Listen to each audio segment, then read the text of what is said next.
C'est l'un des plus importants vols jamais réalisés dans une galerie de peinture en Europe. Il concerne 4 tableaux de certains des plus grands maîtres de la peinture européenne, Manet, Renoir, Sisley et Chagall. Le montant du préjudice s'élève à plusieurs centaines de millions d'euros. Ces tableaux sont tellement connus que les enquêteurs pensent que la revente était déjà conclue avant que les trafiquants ne passent à l'acte.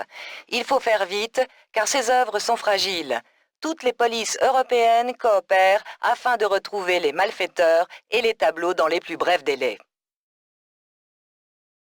Quelle est l'hypothèse de la police sur les œuvres volées?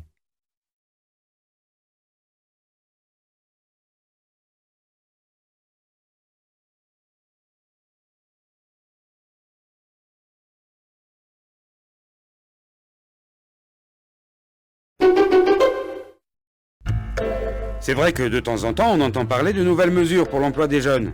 Ben c'est bien. Mais dans mon entreprise, moi, je suis tout seul à m'occuper de tout et franchement, moi, j'ai pas le temps de remplir toute cette paperasse. Oui, mais il y a du nouveau. Le contrat jeune en entreprise. Si on emploie un jeune peu ou pas diplômé de 16 à 22 ans, c'est 0 charge pour l'entreprise pendant 2 ans et 50% la 3e année avec une simple déclaration à remplir auprès de l'État. Plus de soucis pour les petits patrons. C'est pas mal, non?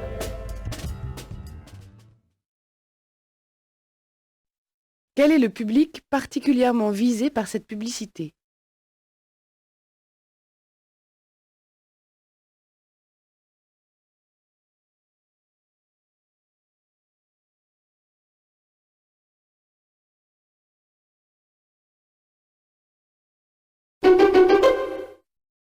Lorsque je joue un personnage, j'essaie toujours de trouver un écho à ma propre histoire ou personnalité. Mais j'ai envie d'être le plus sincère possible. Selon moi, jouer la comédie, c'est être dans la vérité de chaque instant.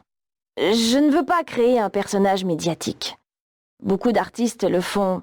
Je ne veux pas vivre dans le mensonge ou la séduction. J'aime les rapports simples, j'aime rigoler, faire l'imbécile sans me soucier de mon image. Lorsque j'étais enfant, je rêvais d'avoir une vie ordinaire, être mariée à un homme normal, avoir des enfants et un peu d'argent aussi. Bref, tout ce que je n'avais pas à la maison. Je ne pensais pas du tout devenir actrice. Comment la personne interviewée envisage-t-elle le métier d'actrice?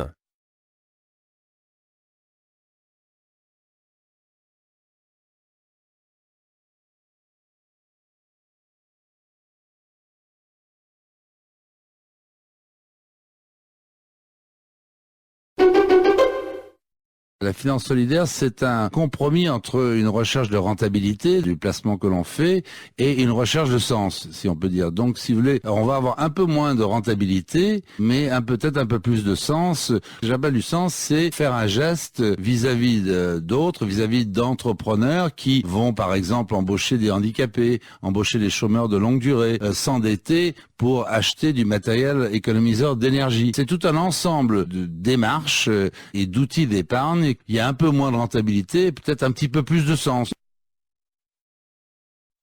En quoi les projets financés par ce type d'épargne sont-ils particuliers?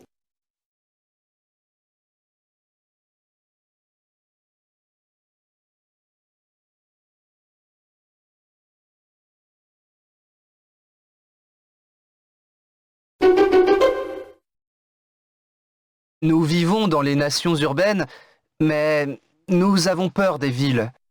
La concentration des hommes et des activités, répète-t-on à l'envi, est en soi criminogène et de citer invariablement les mêmes expériences sur les rats de laboratoire dont l'agressivité augmente avec le nombre, la densité. Mais on ignore volontiers l'histoire humaine. Le Japon, hautement industrialisé et urbanisé, a néanmoins un taux de criminalité très faible, le plus faible du monde industriel. Il faut se garder de tirer trop vite des enseignements pour la politique criminelle en prônant comme une panacée le retour à un habitat moins dense.